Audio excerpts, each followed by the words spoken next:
इस कार्यक्रम के पुण्यार्जक हैं जयंती परिवार, अलवर, राजस्थान।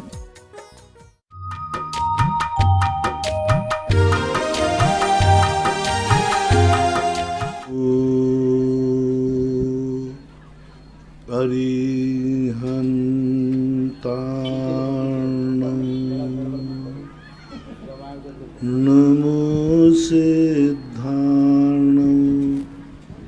नमो आयर्याणं नमो वज्रायाणं नमो लोये सवशाहूर्णं।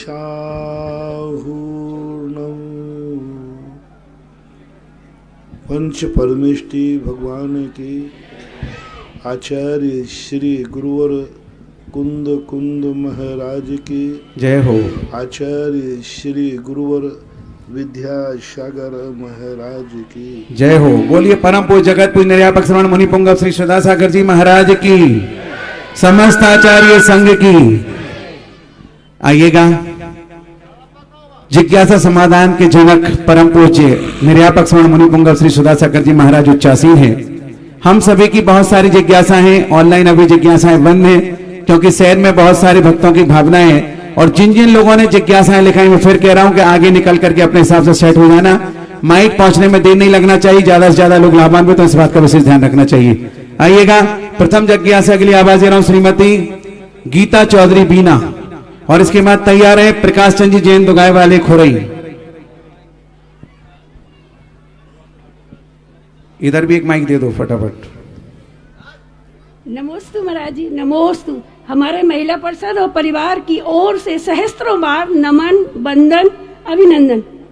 महाराज श्री, मेरी जिज्ञासा है कि आज के किस पुण्य के उदय से हमें मनुष्य जाति मिली, उसमें जैन कुल, और ऊपर से हमें आचार्य श्री का सानिध्य मिला और उनके आज्ञानुवर्ती शिष्य आप जैसे उनका हमें समागम मिला। फिर भी ऐसे युग में आज की जो शिक्षा जगत है उसमें बालिकाओं की क्या भूमिका होनी चाहिए, कृपया समाधान कीजिए। नमोस्तु गुरुवर।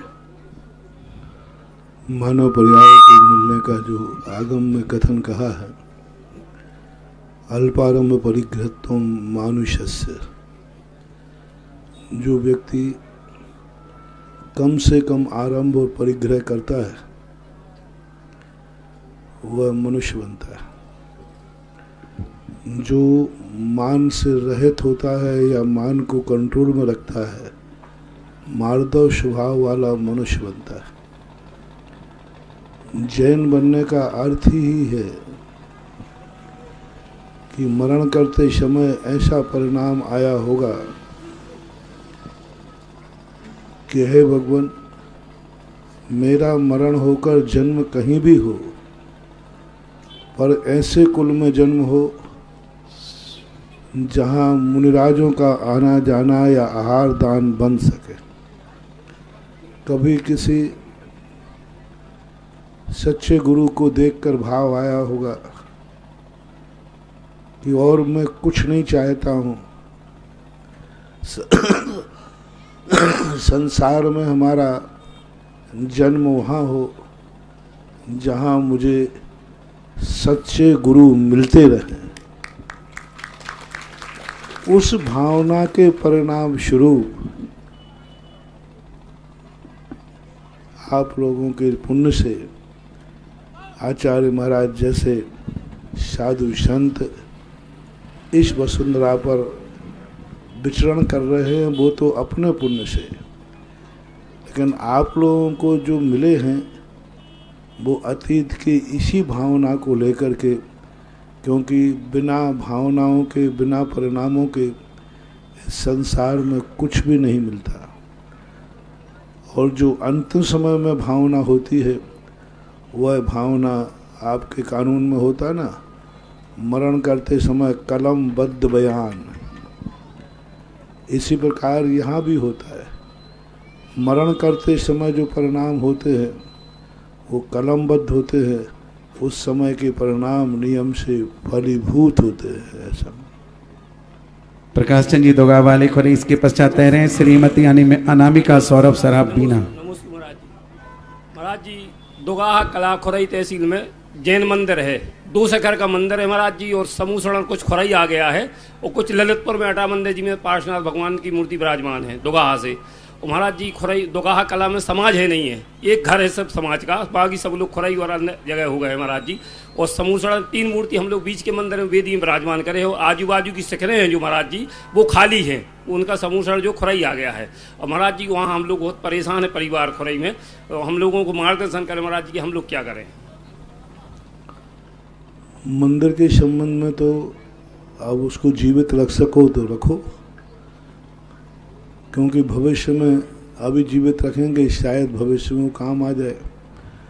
अब नहीं जीवित रख सकते हो तो मैं क्या कहूँ, तुम दुगाए जाने वाले नहीं हो, और दुगाए का मंदिर ही तुम्हारे पास आ सकता है तो तुम लोग ने उठा ही लिया।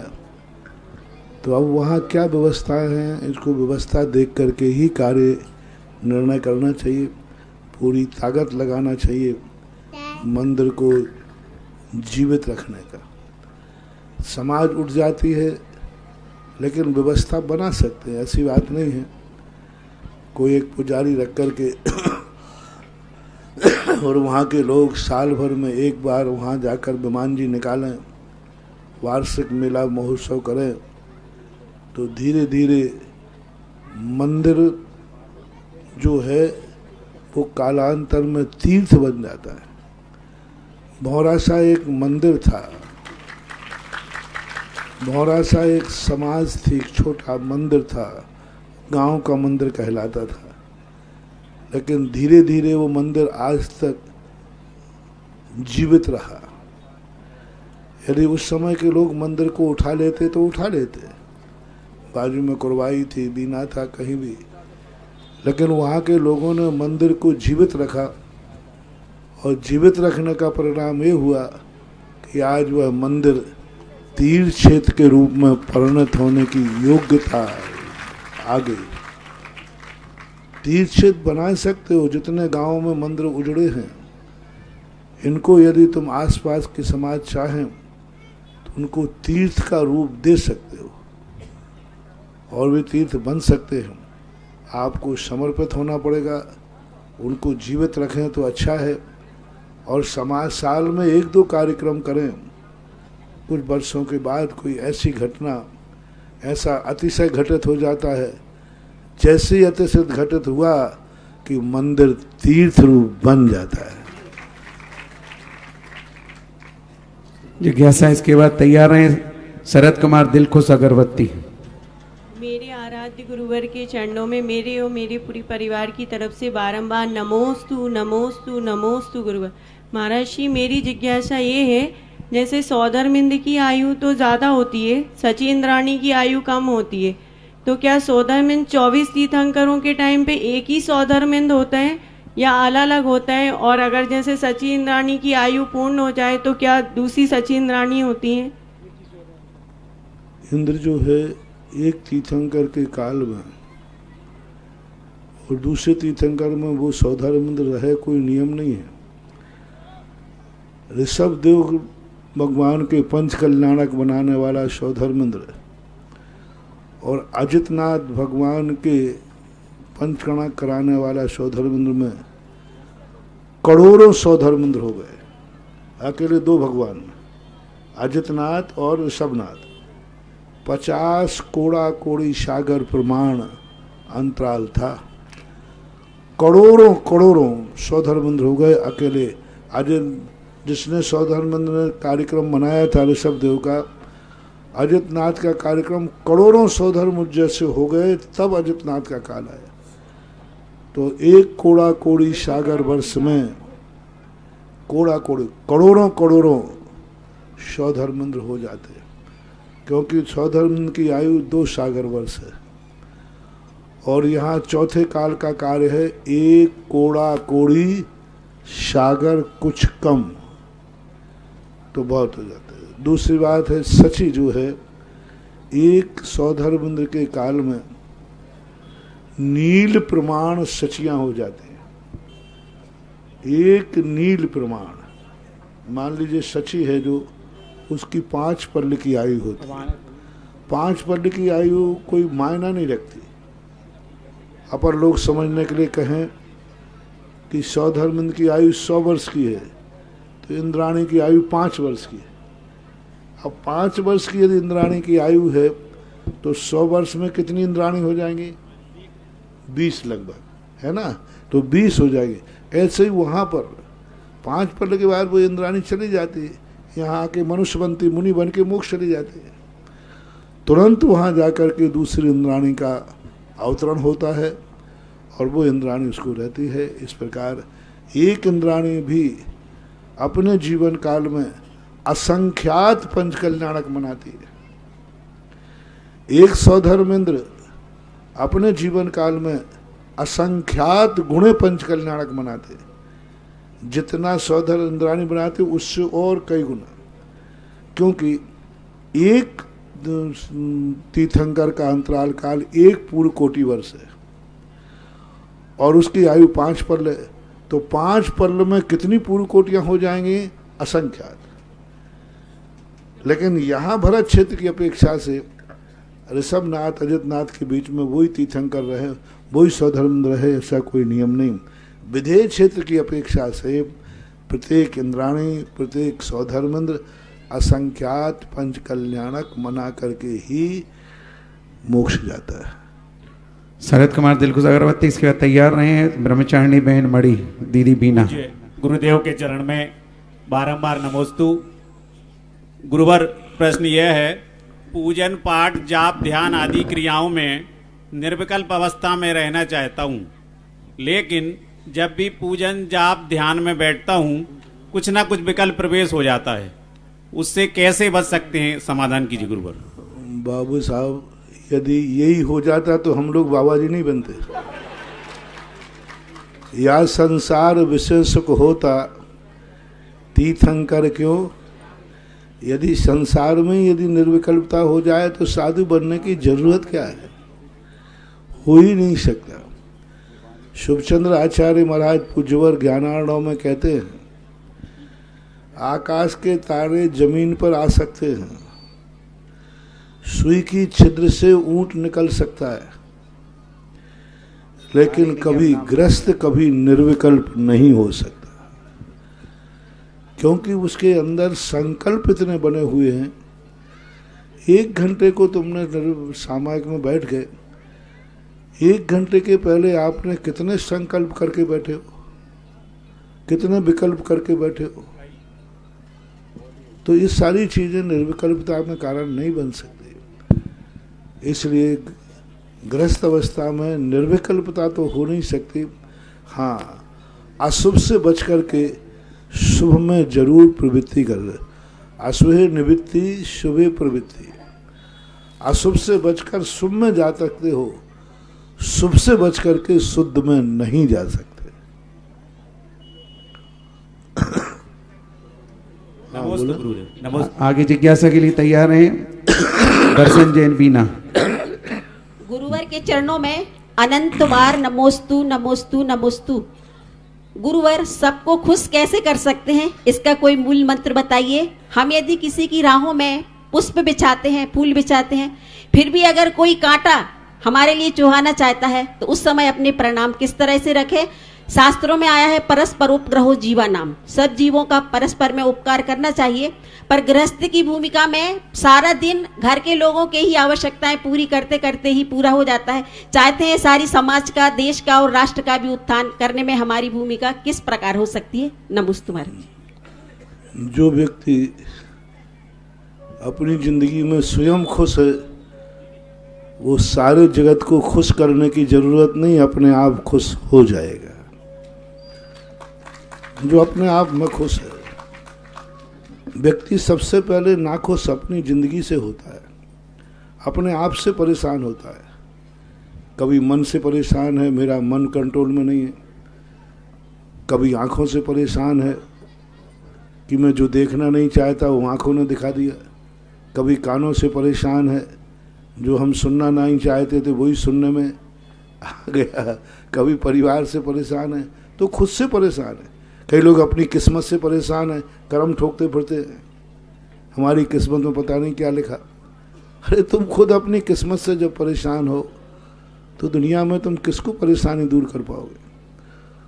वह व्यक्ति सबसे ज़्यादा जगत का कल्याण कर सकता है जो ना अपने मन से परेशान है, ना अपनी आँख से परेशान है, ना अपने कान से परेशान है और ना अपनी किस्मत से परेशान है। वह व्यक्ति जगत का कल्याण करता है। सारी दुनिया की अनुकूलताएं नहीं चाहिए, हमें अपनी किस्मत से परेशानी होने ही नहीं चाहिए। क्यों परेशानी होना? ठीक है, दुख है हमारे जीवन में, परेशानी है, कोई कांटे बो रहा है, तो हमारा किया हुए कर्म है तो हम परेशान क्यों? अपने हाथ की बनी हुई जली हुई रोटी को कभी निंदा नहीं करना चाहिए, क्योंकि बनाई किसने? अपनी स्वयं की किस्मत पर कभी नहीं रोना चाहिए, क्योंकि ये किस्मत लिखी किसने? तब स्वयं ने किस्मत लिखी है तो एक्सेप्ट करो उसको। जो मेरी किस्मत में लिखा है मैं उसमें खुश हूं। ये सबसे बड़ा सूत्र है। मैं अपनी किस्मत से कभी नाखुश नहीं रहूं। कैसे भी परेशानी आए, कैसे भी अशुभ कर्म का उदय आएगा, मैं परेशान नहीं होऊंगा, क्योंकि मेरी खुद की किस्मत लिखी हुई है। मैं अपने मन से कभी परेशान नहीं, क्योंकि मन मेरा है। मन से परेशानी क्यों है? आप मन से परेशान हो रहा है, मेरा मन कंट्रोल में नहीं है। अरे मन है किसका? और जो अपने मन को कंट्रोल नहीं कर पाया वो दुनिया को क्या कंट्रोल कर पाएगा? इसलिए महावीर स्वामी ने अपने श्रवण को कहा कि तुम्हारी श्रवणता जब ही है, तुम अपने मन से परेशान तो नहीं हो? नहीं है, मन मेरे अनुकूल है। तुम अपनी आंखों से परेशान तो नहीं हो? बोले नहीं है। मुझे कुछ भी मेरी आंखों के सामने कुछ भी दिखा दो, मुझे बुरा लगता ही नहीं है। तुम अपने कानों से परेशान तो नहीं हो? बोले नहीं। कानों से परेशान तो नहीं? बोले नहीं। दुनिया कुछ भी सुना दे, मुझे कोई परेशानी होती नहीं। किसी ने गाली सुना दी, कोई परेशानी नहीं। किसी ने प्रशंसा कर दी, कोई परेशानी नहीं। साधु को सबसे पहले कहा, तुम्हारे कान से तुम परेशान तो नहीं हो? और परेशान जीव वही होता है जो कहता है मुझे प्रशंसा के वचन मिले, निंदा के नहीं। एक बार निर्णय कर लो, निंदा का प्रश्न आए, प्रशंसा का आए, मैं अपने कानों से कभी परेशान नहीं होऊंगा, तो उस व्यक्ति के लिए दुनिया में कोई परेशान नहीं कर सकता। तो अपनी जिंदगी से तुम कितने खुश हो, यही खुशी संसार के लिए बीज का काम बढ़ जाती है। और जो अपने खुद की जिंदगी से परेशान है वो दुनिया को कभी खुश कर ही नहीं सकता। चलिए आगे, मैं दर्शन जैन, इसके बाद तैयार हैं इंदिरा जैन। नमोस्तु महाराज जी। महाराज जी, पुराने मंदिरों की स्थितियां बहुत खराब हो रही है और इसकी जगह नए मंदिरों का निर्माण हो रहा है, ये क्या उचित है क्या? दादाजी को कोई पानी नहीं पूछ रहा है, फिर भी तुम छोकरे पैदा करते जा रहे हो, क्या यह उचित है?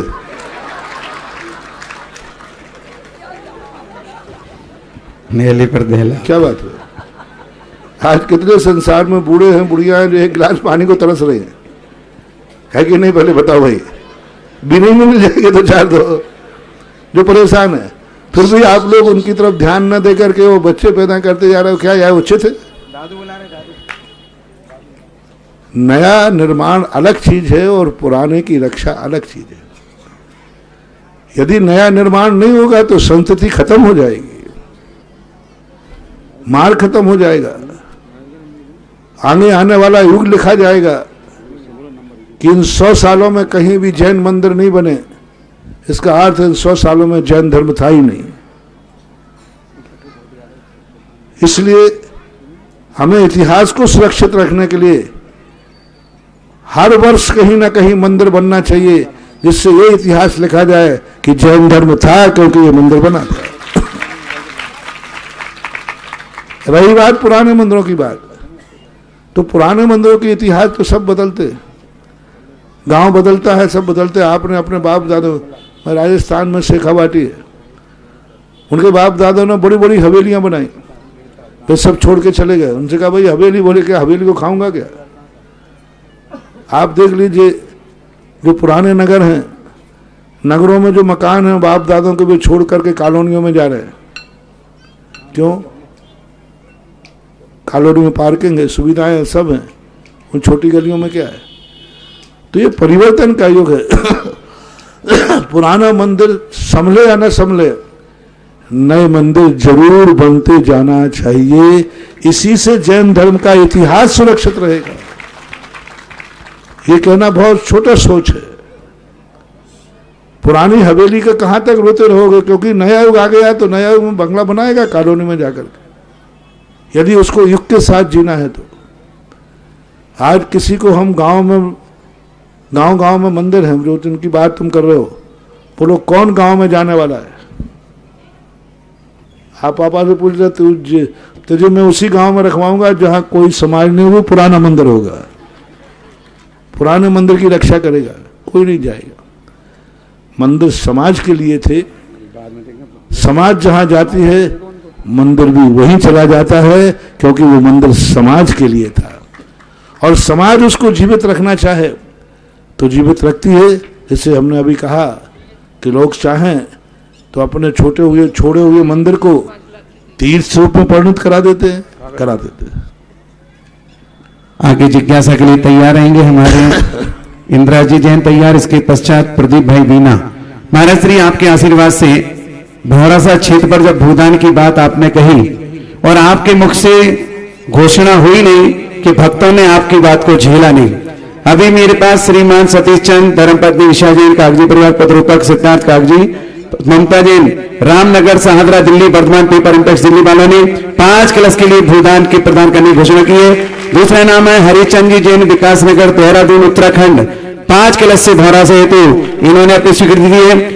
एक नाम हो रहा है कैलाश चंद, मेला जी, मोहित, प्रियंका, मंत्र, एकता, श्वेता, कानपुर वाले कत्थेवाला परिवार, इन्होंने नाम दिया है। और एक सागर जिले से गुप्त दान 5 कलश की राशि से भूदान प्रदान करने की स्वीकृति दी है। महानुभाव ध्यान रखना, कल मैंने कहा था वहां पार्षद तीर्थ भौरासा, ये बीना उसी के क्षेत्र के अंतर्गत आ रहा है।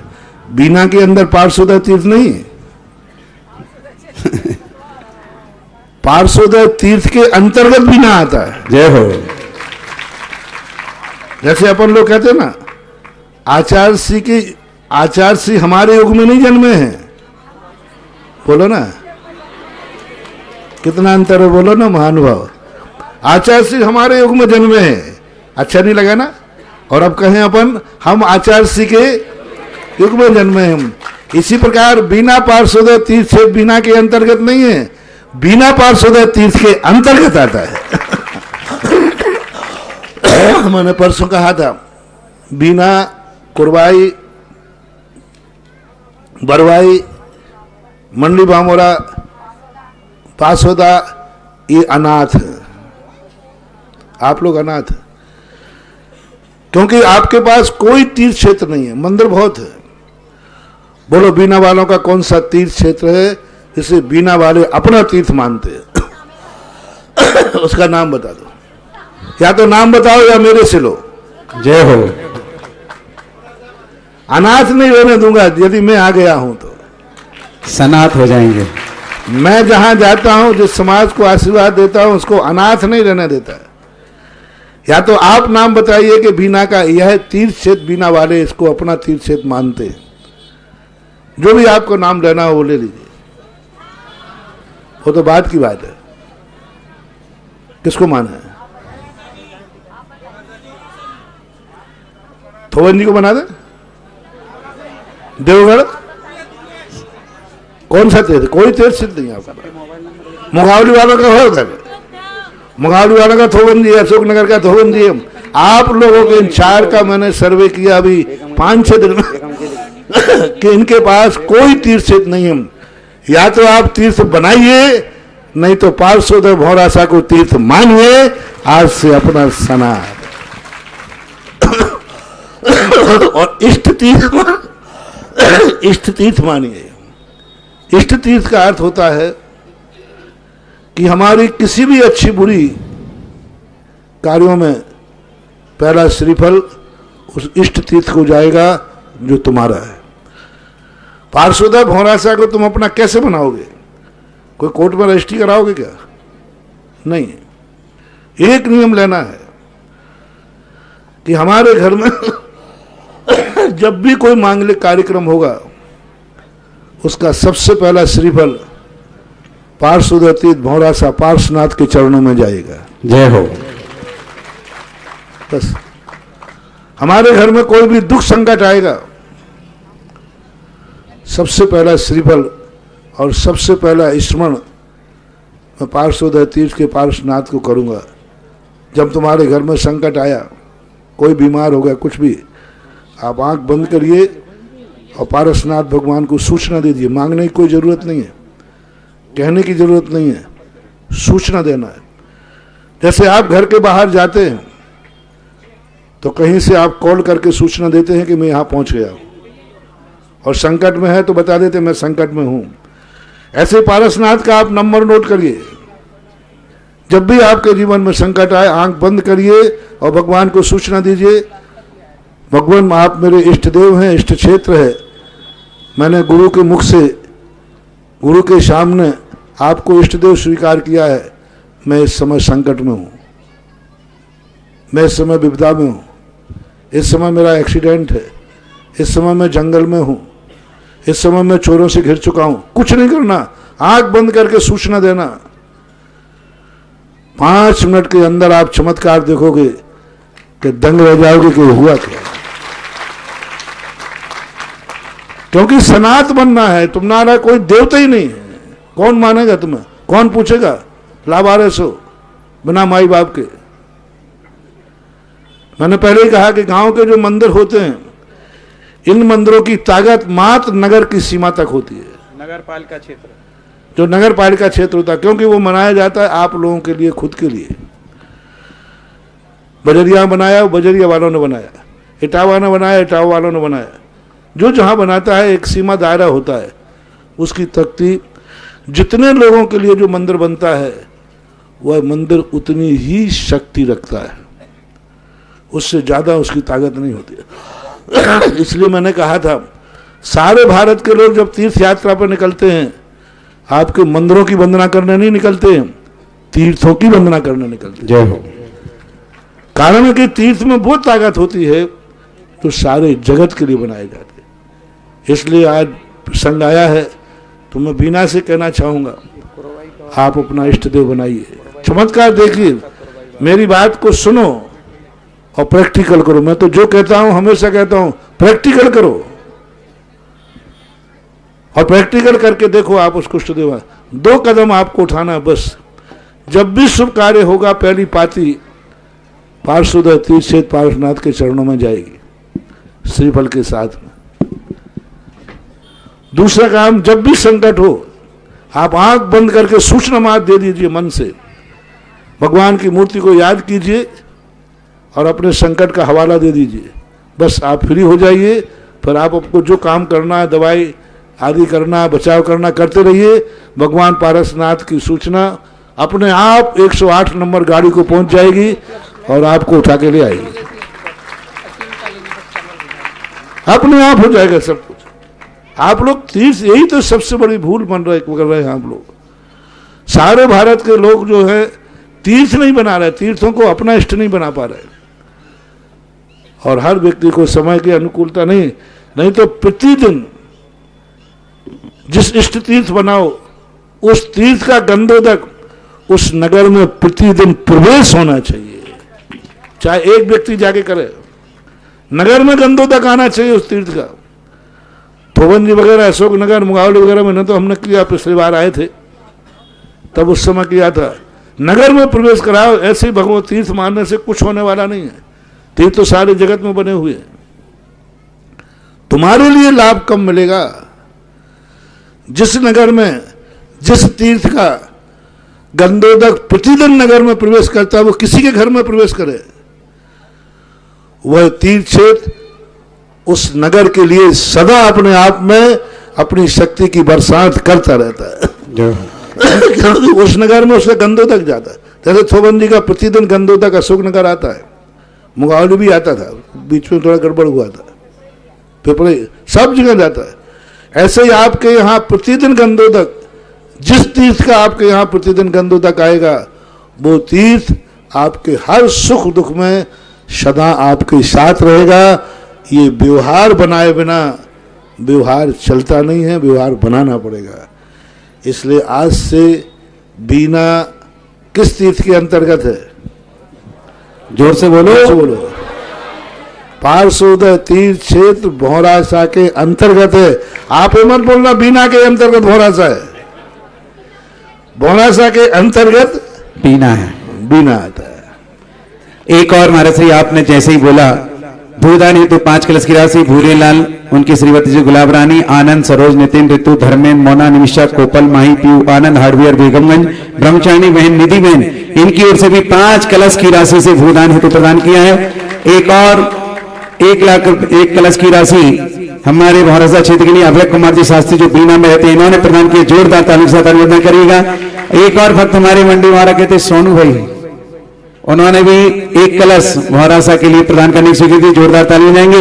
बंधुओं, मैं कहना चाहता हूं कि हमें अपना एक इष्ट देव तो मानना ही चाहिए, और वो भी तीर्थ क्षेत्र। महाराज जी तो जिस क्षेत्र पर जाते हैं उस क्षेत्र के लिए उस एरिया वालों को कहते हैं कि ये क्षेत्र पर जाओ। महाराज जी आपके टाइम पर एक छोटी गाड़ी जाती थी पहले थोबनी में, फिर एक मिनी बस आई, अब बड़ी बस आ गई। बड़ी बस में भी बैठने वालों की जगह नहीं रहती है। अभिषेक की होड़ चलती प्रत्येक सोमवार, मंगल, बुध, बृहस्पति। महाराज श्री ने जो जैसा आदेश दिया, अशोकनगर की समाज आज भी थोबनी पढ़ जाती है। मैं चाहता हूं कि बीना वाले भी ऐसे तैयार हो जाएं कि पर डे सोमवार, मंगल, बुध, बृहस्पति, गुरुवार, शुक्रवार से बार कर ले, तो आप ये मान के चलना पर डे बीना में भी गंधोदक आएगा और बीना की समाज का विकास दिन दूना रात चौगुना होता जाएगा। परिवार में रोग हट जाएंगे, निरोगी काया मिलेगी। जिज्ञासा के लिए मैंने नाम पुकारा तो प्रदीप भाई बीना तैयार है, और इधर से इंदिरा जी। मुनि चालू है, चालू बोलिए आप जोर से। मुनि श्री के श्री चरणों में मेरा, मेरे परिवार और बीना की संपूर्ण जैन समाज की ओर से कोटिशा नमन। मुनि श्री, जीवन में निरंतर संघर्ष करते रहने के बाद मिलने वाली सफलताओं के बीच जब अपनों ही के द्वारा कभी कभी निरादर, अवहेलना और असफलता मिलती है, तो उसे किस प्रकार से कड़वी गोली की तरह निगला जाए। नमोस्तु। अभी मैंने कहा था कोई अपने ऊपर आए हमें दुख जब ही दे सकते हैं जब दुख का कारण हमने कभी किया होगा। अपने हो चाहे पराया, अपना भी दुख दे रहा है तो हमने कभी उसको दुख दिया है। कर्म का एक सिद्धांत है, जे कर्म पूरब किए हैं खोटे, सहे क्यों नहीं जीरा। यह सबसे बड़ी कड़वी गोली नहीं है, बहुत मीठी गोली है। कड़वी है ही नहीं। मैंने पहले ही कहा, हर व्यक्ति अपनी जिंदगी से खुश हो जाए। मैंने जो लिख किया है वो मुझे मिलेगा और वो मेरा किया हुआ है, बस वो कड़वी गोली नहीं, मीठी, इतनी मीठी गोली हो जाएगी कि व्यक्ति उसी कर्म, अशुभ कर्म के उदय में महान महान पुण्य कर्म को बांध सकता है और समता का आनंद ले सकता है।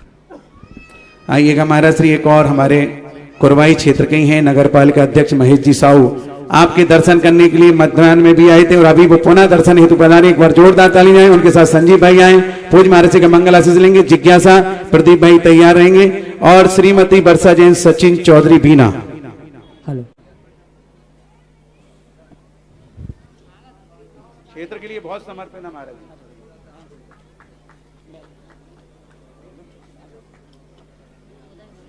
हाँ बोलिए। महाराज श्री के चरणों में मेरा परिवार, मेरा और समस्त बीना वासियों की तरफ से बारंबार नमोस्तु। महाराज श्री, हमारी आंखें संसार की सभी वस्तुएं देखती हैं, पर जब आंख में कुछ भी तिनका आ जाता है तो वह नहीं देख पाती हैं। इसी प्रकार हम संसार की हर व्यक्ति की बुराइयां देखते हैं पर अपनी स्वयं की बुराइयां नहीं देख पाते। ऐसा क्यों होता है? मेरी जिज्ञासा का समाधान कीजिए। नमोस्तु महाराज श्री। यदि तुम अपने आँख से आँख देखने लग जाओगे तो दुनिया में दर्पण की कीमत खत्म हो जाएगी। इसलिए अपनी आँख से आँख देखना में कोई बाधा नहीं है, बीच में एक दर्पण लाओ, अपनी आँख से आँख ही दिखेगी। इसी प्रकार से गुरु जो होते हैं ये दर्पण के समान होते हैं। जब व्यक्ति गुरु को दर्पण मान लेता है, उस व्यक्ति को स्वयं की बुराइयां स्वयं दिखने लग जाती है। मंदिर इसलिए भेजा जाता है, देव दर्शन, गुरु दर्शन, ये दर्शन करने का अर्थ ही है कि इनको एक ऐसा दर्पण रूप माना जाए जिनके सामने खड़े होकर के अपने आप मन में निकलता है कि मेरे में कितनी खोटें हैं। जितनी भी भक्तियां हैं उन भक्तियों में हमेशा भक्त अपनी आलोचना ही तो करता है, दुनिया के सामने आलोचना नहीं करता है, भगवान के सामने आलोचना करता है, क्योंकि उसके दिखने लग जाता है, वो दर्पण के समान होते हैं। इसलिए दर्पण की कीमत इसलिए है कि वो तुम्हारी आँख को तुम्हारी आँख से दिखा देती है। ऐसा आज नवदा भक्ति पूर्वक पड़गान करके आहार कराने का सौभाग्य जिन्हें मिला था, उन्होंने चंदोदय तीर्थ पर एक असीम कालीन भक्तामर में नाम लिखा है। सतीश चंद्र जी कोषाध्यक्ष भौरासा क्षेत्र, शाश्वत, संतोष, सुभाष, सुशील, सविता जी, सोनाली, आसी, वीरांशी, समस्त परिवार के सम्मान ताली में जाएंगे। आगे जिज्ञासा के लिए तैयार रहेंगे हमारे 12 वर्षीय पाठ्यक्रम की संयोजिका बीना, सरोज जी, साय, सुभा जी, शेषई और भी जो उनके साथ में है, तीनों एक साथ खड़ी हो जाएंगे। बोलिए। मेरे गुरुवर के चरणों में मेरा और मेरे परिवार की ओर से बारंबार नमोस्तु नमोस्तु नमोस्तु।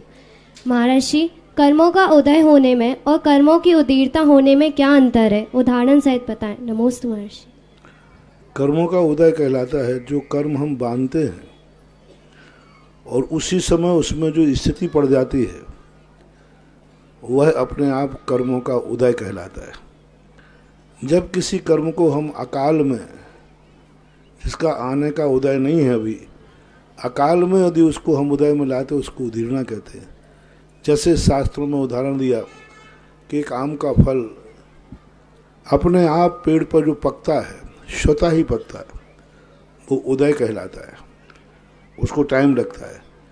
लेकिन आप लोग जल्दी पकाना चाहते हैं तो कच्चे आम को तोड़ करके और उसे पाल आदि में, कोल्ड स्टोर आदि में रख करके अकाल में पका देते हैं। अभी पकने का समय था नहीं, लेकिन उसके पकने के जो प्रोसेस थी वो प्रोसेस आपने कर दी तो वो अकाल में पक जाता है।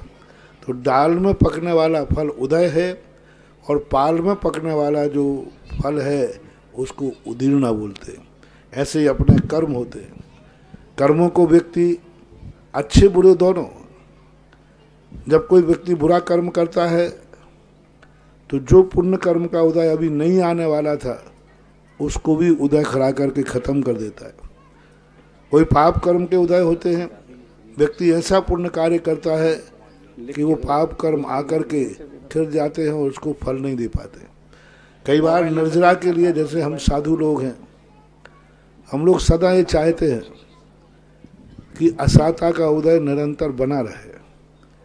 इतना उदय नहीं आए कि हमारी चर्या ना पड़े, लेकिन हम लोग साता का उदय कम चाहते हैं, असाता का उदय। महावीर ने अपनी चर्या को मुनि के ऐसा बनाया जहाँ कोई ना कोई असाता कर्म का उदय उदीरना बने रहना चाहिए, क्योंकि जितने असाता कर्म की उदीरना होगी उतना ही भविष्य हमारा उज्जवल होगा।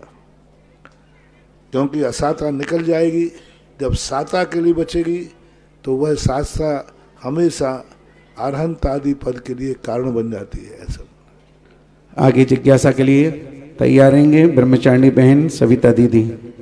हम सबके परम उपकारी, नवजीवन प्रदाता, 12 वर्षीय पाठ्यक्रम प्रणेता, वर्तमान के समंत्रभद्र जैसे गुरुवर के चरणों में समस्त 12 वर्षीय पाठ्यक्रम समूह सारे खड़े हो जाएंगे जो बीना से हैं। सभी महर्षि हम वहाँ की संयोजिका हैं। अभी 80 हम लोग हो गए हैं और हम चतुर्थ वर्ष हमारा चल रहा है। हम चाहते हैं कि पंचम वर्ष में हम जैसे ही प्रवेश करें गुरुजी, हम सब पंचम गुणस्थान को भी प्राप्त कर सकें। ऐसी सबकी प्रबल भावना हो जाए, हम सभी व्रती बन जाएं और गुरुवर कैसा पुरुषार्थ करें कि हमारा दानांतराय और लाभांतराय कर्म का क्षयोपशम शीघ्र हो। 12 वर्षीय कोर्स को देख करके, हालांकि मैंने जब 12 वर्षीय कोर्स बनाया था तो मैंने सोचा था कि ये घर घर में ये पाठशाला का काम करे। बीना और ख़ास तौर से बुंदेलखंड जो है हमेशा स्वाध्याय का गढ़ रहा है, बीना भी उसमें विद्वानों का गढ़ रहा है। यहाँ तो हर घर में 12 वर्षीय कोर्स होना चाहिए। इतनी सी महिलाएं क्यों पुरुष को कल्याण नहीं करना क्या? पुरुष वर्गों में क्यों नहीं? 1 घंटे यदि 24 घंटे में आध घंटे भी यदि दो तो आप 12 साल में इतने विद्वान बन जाएंगे, बैठ जाओ, कि आप कोई भी तत्व चर्चा करने के योग्य हो जाएंगे। महिलाओं में तो जो घर में है, महिलाएं घर बैठे महिलाओं, इतना सरल कोर्स है। और दूसरी बात, आपको पढ़ाने वाला मौजूद है। सांगानेर में ऐसी व्यवस्था की गई है कि जो कोर्स आपको दिया जाता है वो टीचर वहाँ पढ़ाते हैं। और 24 घंटे जब आपको किसी को सुबह समय, किसी को दोपहर में, किसी में रात में, जब आप अपना मोबाइल ऑन करो, टीवी पर, यूट्यूब आदि पर देखो, आपको पंडित पढ़ाता हुआ मिलेगा जो श्लोक पढ़ना हो। तो इतनी अच्छी सुविधा है। बीना के घर घर में ये स्वाध्याय 12 वर्षीय होना चाहिए और पुरुषों को भी इसमें भाग लेना चाहिए ऐसा, क्योंकि आप लोग किसी विशेष विद्यालयों में नहीं जा सकते। अकलंक निकलंक जैसे पढ़ाई करने के लिए नालंदा विश्वविद्यालय नहीं जा सकते। तो कम से कम आज ऐसा युग मिला है कि घर बैठे तुम्हें ज्ञान दिया जा रहा है, तब भी न ले सको, तो इससे अच्छा युग आने वाला नहीं है। एक और ऋषभ कुमार जैन, तरंग जैन, बसारी वाले बीना निवासी, इन्होंने भी भूदान हेतु 1 कलश की राशि बोहरासा क्षेत्र को प्रदान करने की स्वीकृति दी है। आगे तैयार रहेंगे देवेंद्र कुमार जैन, चौधरी मुंगावली। परम पूज्य परमोपकारी निर्यापक श्रवण श्री सुधा सागर महाराज जी के चरणों में कोटि सा नमन। मुनिश्री, आज तो बड़ा हर्ष का विषय है। जहाँ हमारे अंदर विषाद उत्पन्न हो रहा था, वहीं आपने एक हर्ष उत्पन्न भी कर दिया। मन था, क्योंकि संतों का जब आगमन हो तो होता हर्ष अपार, और संतों का जब गमन हो लगता संसार असार।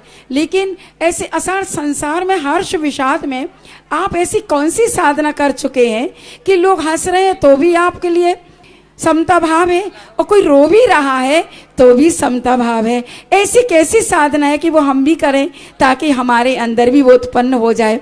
इसलिए उस साधना करने का एक आपसे सूत्र चाहते हैं। नमोस्तु। व्यक्ति यदि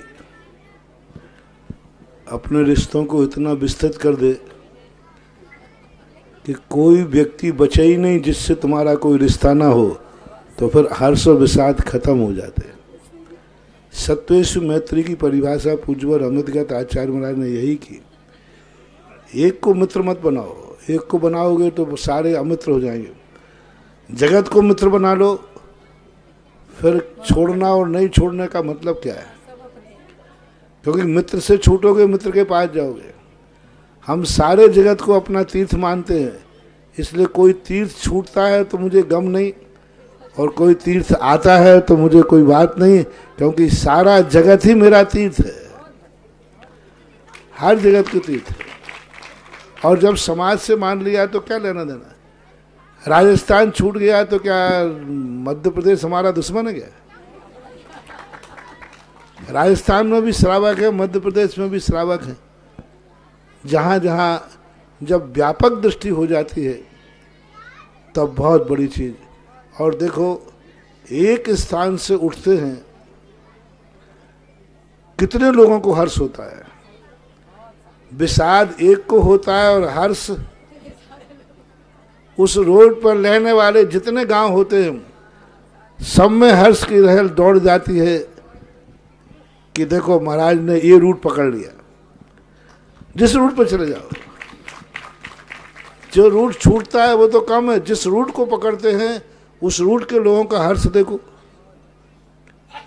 तो दुख को देखें या सुख को देखें, दोनों को गौण करके जिनका पुण्य तेज होता है कदम उस तरफ बढ़ जाते हैं और अपने आप उस तरफ के बन जाता है। और आज है ना, सतीश भाई भाई साहब ने पड़गाहन किया तो उनका संकल्प ये था, चंद्रोदय में वो नहीं जा पाए, कि आपका जब पड़गाहन होगा आपके सानिध्य में ये सब करेंगे, इसलिए उन्होंने कहा नमोस्तु। चलिए अगली जिज्ञासा जिनका मैंने नाम पुकारा वो तैयार रहेंगे, देवेंद्र जी चौधरी मुंगावली। इसके बाद तैयार रहे मुकेश जैन सैदपुर बीना।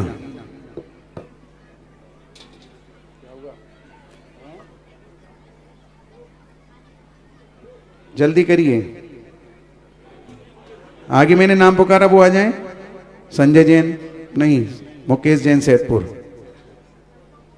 हेलो, मेरे परम इष्ट गुरुवर बारंबार नमोस्तु नमोस्तु नमोस्तु। गुरुवर, मेरी एक जिज्ञासा है कि आज हम इस युग में जन्म लिए हैं, इस भारत ये पुण्य भूमि है, इसका जो पुण्य है वो कुछ कम क्यों लग रहा है कि आज जैसे दूसरे देश जो हमसे दूसरे जैसा हमारा कि अर्थव्यवस्था में 30% पहले योगदान था, आज हम पिछड़ क्यों गए हैं, जबकि हमारी ये पुण्य भूमि है, हमारा ये धर्म भूमि है, इसके बावजूद भी हम पीछे पिछड़ क्यों रहे हैं? ये कहाँ पिछड़े? सैदा लंका सोने की रही है, अयोध्या नहीं। तो अब लोग समझें कि रामचंद्र जी होकर भगवान होकर के भी पिछड़ क्यों रहे और रावण क्यों हो रहा है?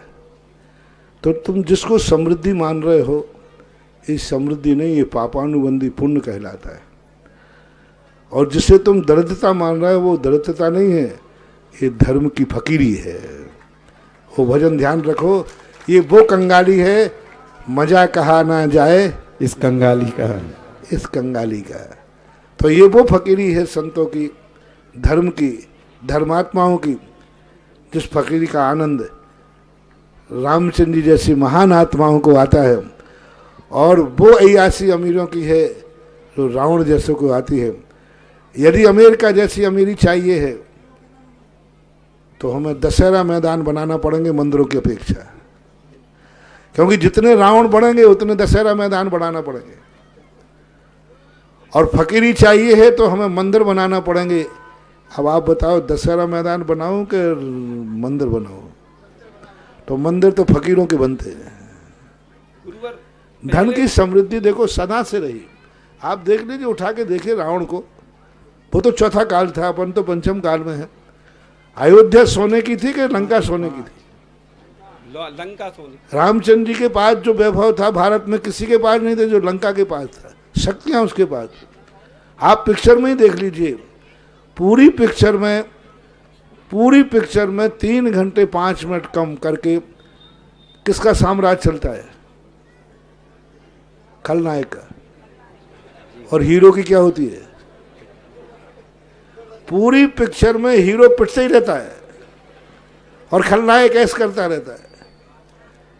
बस हमारा भारत देश हीरो है, दुनिया खलनायक है।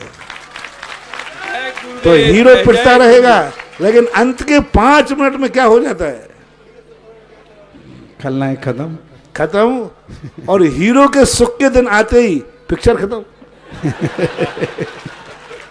आप अक्सर का देखना, खलनायक के जब तक सुख के दिन चलते रहते पिक्चर बढ़ती रहती है, और हीरो के सुख का दिन आया ही और पिक्चर खत्म कर दी जाती है। हमारा भारत देश के जहां सुख के दिन आते हैं वहां दुनिया पिक्चर खत्म कर देती है, जैसे सुख के दिनों में हम लोग बैठे हैं। जय जय गुरुदेव, जय जय। मोक्ष मार्ग का सुख का दिन आते ही दुनिया पिक्चर खत्म कर देती है, और खलनायकों के सुख के दिन आते हैं तो पिक्चर बढ़ती जाती है। मैं तो यही जानता हूं, हमारा भारत भली कैसे भी रहे, हीरो बन करके सदा धमकता रहेगा। जय जय गुरुदेव, जय महाराज श्री जय। Doctor Suresh Chand ji, teachers colony Jaipur, बारंबार नमोस्तु कर रहे हैं, बोल रहे हैं महाराज श्री, पंचम काल में कितने नंबर के स्वर्ग तक और नरक तक जीव जा सकता है? पंचम काल में 16वें स्वर्ग तक जीव महाव्रत या देश व्रत धारण करके जा सकता है। नरकों में 6ठे नरक तक जीव जा सकता है, ऐसा। क्योंकि 3 जो संगनन होते हैं, आज वर्तमान में अंतिम 3 संगनन हैं, और 3 संगनन वाले ऊपर 16वें स्वर्ग तक और नीचे 6ठे नरक तक जाते हैं। आगे तैयार हैं श्रीमती साधना जैन, अशोक वकील साहब। नमोस्तु गुरु जी, नमोस्तु गुरु जी। मुंगावली सेवादल परिवार का नमोस्तु गुरु जी। महाराज जी हमारी जिज्ञासा ये है कि हम बीतराग प्रभु से कुछ भी चीज मांगते तो मिथ्यात की श्रेणी में आता है कि नहीं आता। जैसे हम अपने इष्ट देव थुबेन जी के बड़े बाबा को बनाए, हम पे जो भी परेशानी आती है, कोई भी बात होती है तो हम उनके जाके कहते हैं और हमारी बहुत दूर भी होती है, ऐसा नहीं। अगर वो मिथ्यात की श्रेणी में आता है कि नहीं आता? पहली बात आप बताइए, मिथ्यात की श्रेणी में कहा किसने है? आपके गुरु कौन है? हमारे गुरु आप ही है। तो मैंने तो कभी कहा नहीं। मैंने तो कभी यही नहीं। दुनिया की बातें सुनते क्यों हो? देखो, मिथ्यात वह कहलाता है जब व्यक्ति गलत कार्यों के लिए अपने गुरु का, भगवान का उपयोग करता है। सांसारिक समस्याओं के समाधान की भावना अपने इष्ट गुरु के सामने यदि वो भाव करता है तो कोई मिथ्यात की कोटि में नहीं। छायक सम्य दृष्टि भरत चक्रवर्ती, अपने जीवन के संकट दुख दूर करने के लिए उसने भी विधान किए। यदि यही सब कुछ है तो भक्तांबर पाठ मिथ्यात है। भक्तांबर पाठ में सारी बातें यही लिखी है कि हे भगवान, आपका नाम लेने से क्या होगा? तो नाम कीर्तन जलम समयत से सम तद पाद पंकज रजो मृत दिख दिया, सारा भरा पड़ा है। बस ये मानना चाहिए कि भगवान कर्ता धर्ता नहीं है। भगवान कर्ता धर्ता नहीं है। भगवान के प्रति जो हमारी भक्ति है उससे हमारा कार्य होता है। भगवान कर्ता धर्ता नहीं है। भगवान को कर्ता धर्ता मान लेंगे तो मिथ्यात है, लेकिन भगवान के बिना भी कुछ होने जाने वाला नहीं है। अब उसके बीच की कड़ी जिसे हम भक्ति बोलते हैं, ऐसी कोई बात नहीं है मिथ्यात की कोई, क्योंकि हमेशा सराग भक्ति और वीतराग भक्ति दो होती हैं। निश्रेयस और अभ्युदय दोनों सुख देने वाला जैन धर्म है। आगे तैयार हैं पवन कुमार जैन गुना। नमोस्तु महाराज जी, नमोस्तु महाराज जी, नमोस्तु महाराज जी। महाराज जी, अष्टद्रव्य की जो पूजा करते हैं उसमें नैवेद्य चढ़ाते हैं, तो उसमें जो माली ले लेते हैं उसका तेल निकालते हैं, वो तो उसका तेल खरीद लेते हैं, उसमें निर्माल द्रव्य का पाप लगेगा क्या? आपको मालूम है कि उसी से निकाला गया है। आंखों दे के मक्खी मत खाना, बाकी दुनिया गोल है। जय हो। हाँ, सीधा माली से मत खरीदना, क्योंकि माली सस्ता देता है। हाँ, तो वो दोष के कोटि में आएगा। अब वही चीज़ बाजार में जाती है और रिटर्न होकर के आती है, उसमें तुम्हारा कोई दोष नहीं होता है। जानना नहीं होना चाहिए कि माली के द्वारा निर्माल से निकाली हुई वस्तु का है, वो आप लोग नहीं खरीद सकते। डायरेक्ट माली से नारियल नहीं ले सकते। नारियल जाएगा बाजार में जाएगा, पक्का है, लेकिन आप सीधा नारियल बाजार माली से ले लें क्योंकि वो सस्ता मिलेगा, तो फिर आप ऐसा गलती नहीं कर सकते हो। चलाकर जानबूझ करके नहीं करना चाहिए। बोलिए आप आगे। श्रीमती अनीता सिंह बीना। नमोस्तु महाराज जी, नमोस्तु नमोस्तु। हमारे गुना के पास में गांव था, कालेबाग जैन मंदिर था। पास में रखो माइक। प्रतिमा जी सब गुना आ गई हैं और मंदिर वीरान पड़ा हुआ है। वहाँ समाज का घर कोई भी नहीं है, सब लोग गुना आ गए। उस मंदिर की देवी का हम क्या करें? उस जगह का तो हम क्या करें? मार्गदर्शन दे महाराज जी, हम क्या करें उसका? क्या करें? कुछ भगवान ही उठा लिया है तो भगवान दे दी है, उसका अशुद्धि ना हो, उसके लिए हम क्या करें? पहली बात, उसको सुरक्षित रखो। यदि सुरक्षित रह सकता है तो सुरक्षित रखो, अन्यथा वेदी को विसर्जित करो, मंदिर को विसर्जित करो। और जगह पड़ी है महाराज जी, गंदगी होती है वहाँ पर। हाँ, तो अब क्या करोगे? बस वेदी को उठा करके वेदी को तोड़ दो और विसर्जित कर दो। सिंध नदी में डाल दिया उसको, बस इतना ही कर सकते हो, और क्या। चलिए, हमको महाराज जी उस जगह का, हमारे परिवार को वो दोष तो नहीं लगेगा उस जगह पे मंदिर ही हट गया, अशुद्धि हो तो वहाँ पर। अब मेरे से दोष नहीं कहलवाओ तो ये अच्छा है। क्योंकि मैं तुम्हें क्लीन चिट नहीं देना चाहता हूँ, क्योंकि वो पवित्र स्थान रहा है, उसकी पवित्रता बनाए रखना अपना कर्तव्य होता है। अब कितना बना पा रहे हो, कितना नहीं बना पा रहे हो, इसको यही बहुत है कि जो है सो है। महावीर की जय। प्रसन्न साहिब बीना तैयार रहेंगे। मुनिश्री जी के चरणों में कोटि सा नमन। नमोस्तु नमोस्तु नमोस्तु महाराज जी। महाराज जी, मेरी जिज्ञासा यह है कि जब सूतक लगती है और हम लोग कुआं का पानी लेते हैं, जैसे तो कुआं का पानी भरते हैं, उसी कुएं का पानी मंदिर में जाता है, तो उसकी बिलछानी कुएं में कर सकते क्या? मैं कर सकते, कोई बात नहीं। कुएं में कोई सूतक नहीं लगता। पहले कुएं में देखा आपने, सभी जातियों के लोग पानी भरते थे। कुएं के अंदर जब पानी है तब तक उसमें कोई दोष नहीं है। आपके हंडी में आने के बाद फिर सारे छुआछूत चलते हैं। कुएं में तो सब पानी एक है, कोई दोष नहीं है। बिलछानी डालने में भी कोई दोष नहीं है। चलिए प्रसन्न साहब बीना, इसके बाद तैयार हैं श्रीमती सुनीता पप्पू गारमेंट।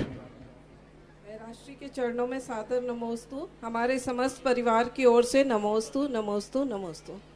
मैं राष्ट्री, हम चतुर्थ वर्ष के विद्यार्थी हैं। तत्वार सूत्र जी ग्रंथ में आया है कि सूर्य चंद्र मेरु की प्रदक्षिणा करते हैं, उसी से दिन रात होता है। तो यह जिज्ञासा यह है महराष्ट्री कि धातकी खंड और पुष्करार्थ, तो उनके मेरु की प्रदक्षिणा करते हैं या वहाँ के सूर्य चंद्र या सुमेरु पर्वत की ही प्रदक्षिणा करते हैं? जम्बू द्वीप के जो हैं एक मेरु की प्रदक्षिणा करते हैं।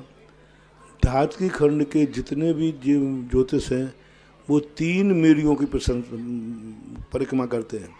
पुष्करार्थ वर्ष चीज के जो ज्योतिषी हैं वे 5 मेरुओं की प्रदक्षिणा करते हैं। सपोज कीजिए ओम शांति, एक मेरु है, ये जम्बू द्वीप का है। अब ये 2 और खड़े कर दिए तो ये मेरु पूरी के लगाएंगे, यूँ, ऐसे नहीं कि उसकी लगा दे रहे। अकेले जो धातकी खंड में मेरु खड़ा है उसी की अकेले लगा ही नहीं सकते, क्योंकि ज्योतिष मंडल जब भी घूमेगा वो यूँ घूमता है। यहाँ वाले यूँ घूमेंगे, यहाँ वाले यूँ घूमेंगे। और जो पुष्करार्थ द्वीप के हैं वो 5 मेरु की परिक्रमा लगाते हैं, ऐसा शास्त्र का प्रमाण है। चलिए इसके बाद तैयार रहेंगे भानु जैन बीना। मेरा और मेरे परिवार की ओर से आपको त्रकाल नमोस्तु नमोस्तु नमोस्तु। महाराज श्री, मेरा प्रश्न है कि आज की भौतिकता की चकाचौंध में जो रहन सहन, खान पान और वेशभूषा में बहुत अंतर आया है, बदलाव आया है, इससे हमारी भारतीय संस्कृति और सभ्यता का लोप हुआ है महाराज जी। तो हम और हमारी समाज ऐसे क्या करें, कौन से कदम उठाएं कि हम अपने बच्चों को इस राह पर जाने से बचाएं? सबसे पहले तो माता पिताओं के लिए उस फैशन से बचना होगा। आजकल के सबसे ज़्यादा माँ बाप जो हैं बच्चों के सामने माँ के वेशभूषा में नहीं रहती है, पिता के वेशभूषा में नहीं रहता है। एक पिता अपने बेटे के सामने एक यंग छोरा छपाटा दिखना चाहता है, एक माँ अपने बेटे बेटियों के सामने छोरी छपाटी दिखना चाहती है, सलवार कुर्ती पहनेंगे, यूँ यंग ब्लड लगना चाहते हैं। तो यही सबसे बड़ा है। माँ बनने के बाद माँ को माँ के भेष में रहना चाहिए, बेटा अपने आप बेटे के भेष में रहेगा। पिता बनने के बाद पिता को पिता के भेष में होना चाहिए, छोरे छपाटे के भेष में नहीं। उनके शौक, उनके जो मौज मस्ती हैं, वे सब एक पिता के रूप में होना चाहिए, क्योंकि माता पिता बनते ही तुम एक पूज्य बन जाते हो। तो पूज्य व्यक्ति को अपनी पूज्यता की गरिमा रखना चाहिए। सबसे बड़ी भूल हो रही, मान लीजिए तुम्हारा व्यक्ति पूज्य है, यदि वो पूज्यता के गुण ना रखे तो आपको कैसा लगेगा? इसी प्रकार आप माँ हैं और पिता हैं, तो आपका भेष पूज्यता का होना चाहिए, आपका रहन सहन पूज्यता का होना चाहिए, आपका खान पान पूज्यता का होना चाहिए।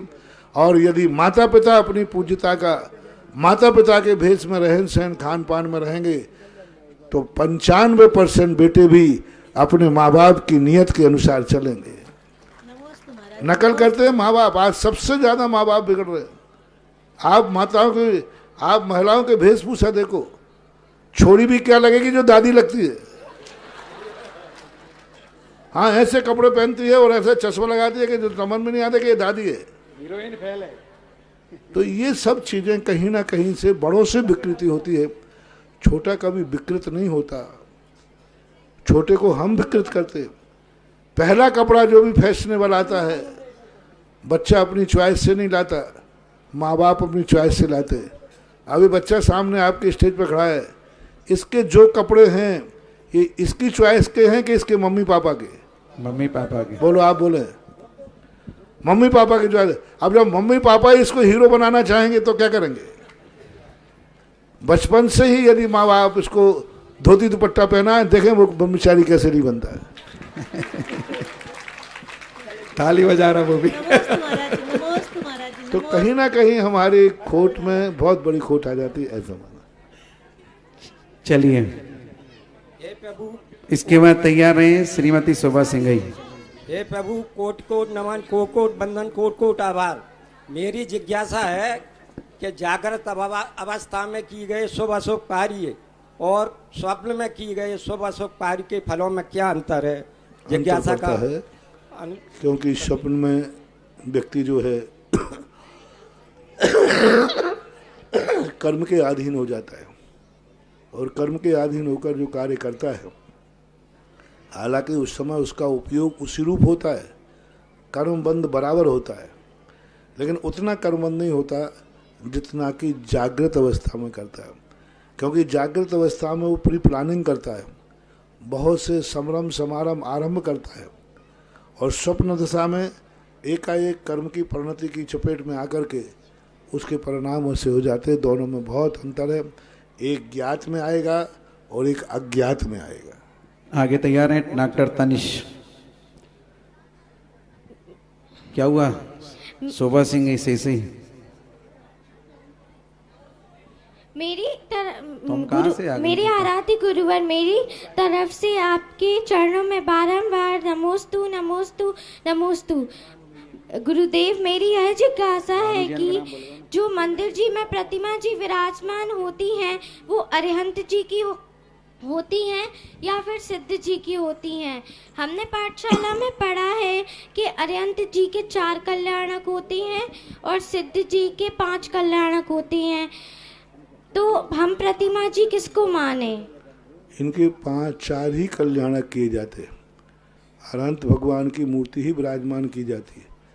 अब यदि हम 5 कल्याणक नहीं करें तो इसका 5 कल्याणक 5वां कल्याणक कब होगा बेटा बताओ?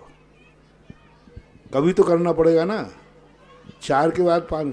तो इसलिए 5वां कल्याणक मूर्ति पर किया नहीं जाता, लेकिन 5वें कल्याणक का संस्कार इसलिए कर देते हैं कि अरहंत जो बन गए हैं उनको मोक्ष तो जाना ही है नियम से, इसलिए मोक्ष कल्याणक का वहाँ आरोप किया जाता है, ना कोई उसकी कोई विधि होती है, अरहंत भगवान की ही मूर्ति होती है।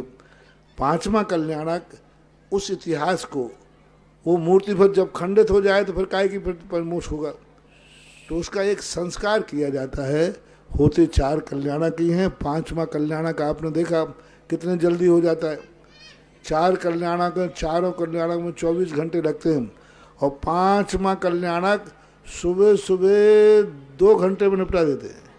2 घंटे में भी नहीं, 5 मिनट निपटा देते, बाद में तो हवन वगैरह होता रहता है, कुछ नहीं होता। बस इसलिए वो संस्कार रूप है, अरहंत भगवान की ही मानना है। चलिए आगे संदीप पड़रिया तैयार रहेंगे। मुनि श्री जी के चरणों में कोटिशा नमन। मुनि श्री जी, भगवान के माता पिता किस पुण्य के उदय से बनते हैं? कृपया जिज्ञासा का समाधान कीजिएगा। जो जन्म जन्म से अपने पुत्रों के प्रति संस्कारित करना चाहते हैं, जो भावना भाते हैं कि हमारी गोद में ऐसा बालक आए जो सारे जगत का कल्याण करे, पवित्र भावनाएं संतान के प्रति जिनका अच्छा भाव होता है, और मातृत्व भाव जिनके अंदर, जैसे अभी मैंने कहा कि मेरे जीवन में माता सोचे कि कभी मैं मातृत्व पने से कभी दोष न लगाऊं, ऐसे परिणाम जिनके होते हैं। बोलो। मुनि श्री के चरणों में बारंबार नमोस्तु। महाराज श्री, मेरी जिज्ञासा है कि एक विद्यार्थी अपने जीवन में धर्म, परिवार, मित्रता और शिक्षा के बीच में सामंजस्य कैसे बिठाए? ये तीनों एक ही रूप है ना। शिक्षा किसके लिए गई थी? परिवार के लिए। मित्र किस लिए बनाए जाते हैं? शिक्षा में सहयोग के लिए। लोग क्या है, कुछ चीज़ों को ऐसे मान लेते हैं जैसे अपने हाथ, आँख, पैर हैं, इन सबको मिला के ही शरीर बनता है। अब तुम कहो कि आँख, कान, नाक में इसमें सामंजस्य कैसे बैठा लें? अरे इनके बिना सामंजस्य बैठता ही नहीं है। जो भी शिक्षा की जा रही है वो परिवार के लिए की जा रही है, आजीविका के लिए की जा रही है, और मित्र उन्हीं को बनाया जाता है जो हमारी शिक्षा में, हमारे कार्य में सहयोग देता है, मित्र देते हैं। तो ये सब जीवन के अंग हैं। इन अंगों में जब तक हम एकता रूप नहीं लाएंगे तो सामंजस्य बैठेगा नहीं। इन सबको बराबर दर्जा देना चाहिए। ऐसी पढ़ाई न करें जिससे परिवार टूट जाए। ऐसे मित्र न बनाए जो पढ़ाई में बाधा करें। तो ये सब सामंजस्य बैठाना ही पड़ता है। हमारा एक लक्ष्य होना चाहिए, उस लक्ष्य के लिए सब सपोर्टर हो, ऐसा भाव। आगे तैयार सुनीता सिंह बीना। हेलो महाराज जी, बारंबार नमोस्तु। मैं आपकी पुरानी शिवरात्रि दुलीचंद जी पड़रिया का बेटा संदीप जैन हूँ। मेरा अनंतों बार आपको नमोस्तु। मेरा प्रश्न जिज्ञासा ये है कि हम कोई भी शुभ कार्य के लिए बाहर जाते हैं और धार्मिक कार्य के लिए बाहर जाते हैं, वो कार्य अपना संपन्न हो जाता है और लौटते समय कोई घटना हो जाती है। तो इसमें मेरा प्रश्न ये है आपसे कि इसमें उस मेरे परिवार में ऐसा कौन सा पाप कर्म का उदय हुआ था और पाप कर्म का उदय है कि मैं जानना ये चाहता हूँ कि मतलब इसमें समझ गया मैं। अच्छा कार्य करने के बाद कोई दुर्घटना हो जाए तो उसे पाप कर्म नहीं समझना चाहिए, महान पुण्य कर्म समझना चाहिए कि मरना तो था ही, अच्छा कर्म करके मरा। मेढक भगवान के दर्शन करने जा रहा था, तो दर्शन करने के भाव जा रहा था तब मरा, मर तो कभी भी सकता था। एक व्यक्ति हमारे पास आया, जिंदगी में कभी शराब नहीं छूटी कभी शराब नहीं, मैंने भी बहुत प्रयास किया, वो शराब नहीं छोड़ा। एक दिन वो स्वयं आया, बोले महाराज जी अब मैं शराब छोड़ना चाहता हूँ। मैंने कि भाई देख ले पक्का? बोले महाराज जी बस कुछ भी हो जाए, अब मैं शराब छोड़ना चाहता हूँ। छोड़ दिया। छोड़ करके जैसे ही वो गया, रास्ते में गया, दूर कहीं गांव का था, और रास्ते में जाते एक्सीडेंट हो गया, मर गया।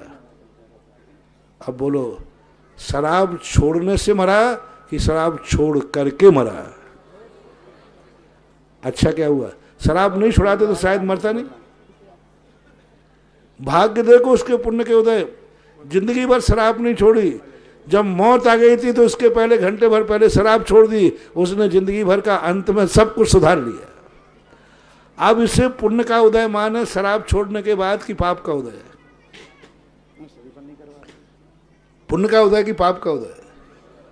आगम तो ये कहता है इससे बड़ा पुण्यात्मा क्या होगा, यही तो अंजन चोर जैसा कल्याणकारी जीव है। अंत में छोड़ते ही वो जाके गया और एक्सीडेंट हो गया। 1 घंटे के लिए शराब छोड़ी, बस 1 घंटे बाद तो पता चल गया कि मर गया। कितना भव्य आत्मा जीव है कि मरना तो सबको था, एक्सीडेंट तो हो ही सकता था, लेकिन शराब छोड़ के मरा, ये कहलाती होनहार भली। कभी अच्छे कार्य का साथ दुर्घटना घट जाए तो उसे पाप का उदय नहीं मान के पुण्य का उदय मानना चाहिए।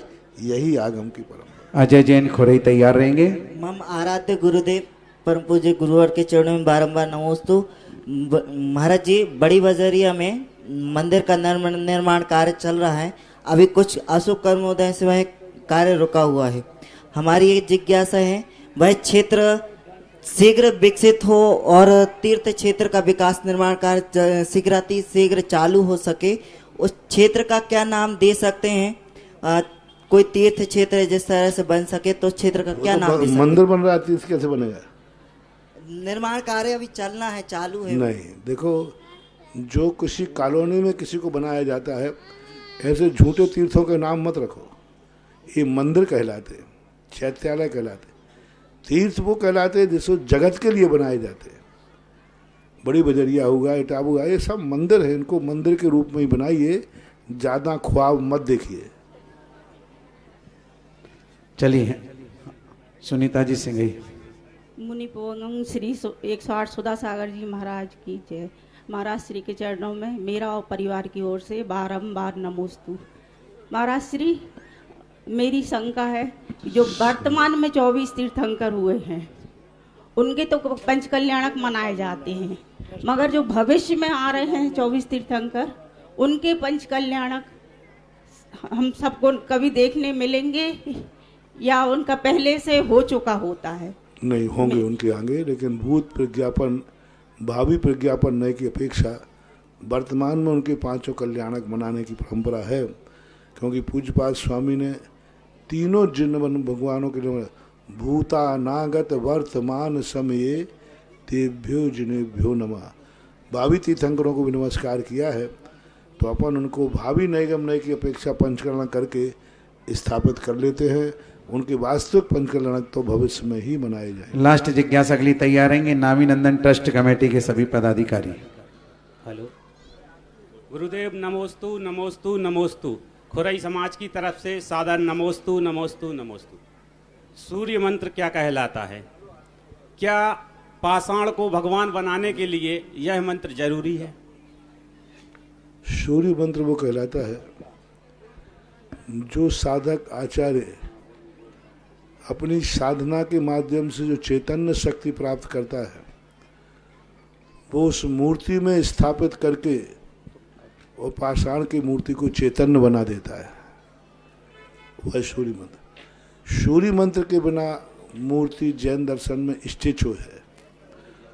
दिगंबर मुनि के द्वारा ही, दिगंबर मुनि मुद्रा में ही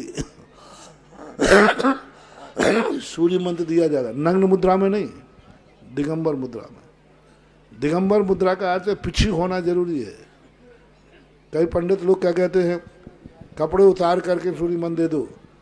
नंगे को सूर्य मंत्र देने का अधिकार नहीं है, दिगंबर को सूर्य मंत्र देने का अधिकार है। बट्टारा लोग सूर्य मंत्र देते थे, उनके हाथ में पिछी रहती थी, और कपड़े उतारने के बाद मुनि मुद्रा आती थी। सूर्य मंत्र देते समय फोटो लोगे तो मुनि मुद्रा आना चाहिए।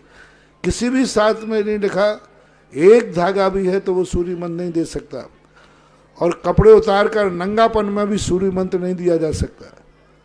दिगंबर मुनि ही सूर्य मंत्र देने का अधिकारी होता है।